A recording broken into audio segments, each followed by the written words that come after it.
What is a diving watch? A diving watch, also referred to as a diver's watch or a dive watch, is a rugged watch designed specifically for underwater use. When you look for a dive watch, there are certain features you should expect. Water resistance is a must, with most models rated for 200 meters or more. The unidirectional bezel helps divers safely track their underwater time. Luminous markers ensure visibility in the dark, and solid materials like stainless steel or titanium protect the watch in harsh environments. Some dive watches also have a helium escape valve, but that's optional. Next, let me answer some common questions that most of you who want to buy a diving watch may have. First, how water resistant does your dive watch need to be? For recreational diving, 200 meters is more than enough.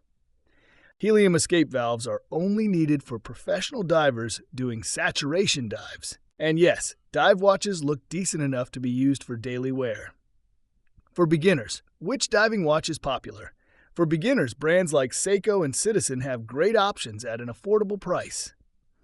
The Orient Men's Komatsu stainless steel diving watch is quite popular though amongst beginners. Do you have questions that I didn't answer? Let me know in the comments and I will reply right away.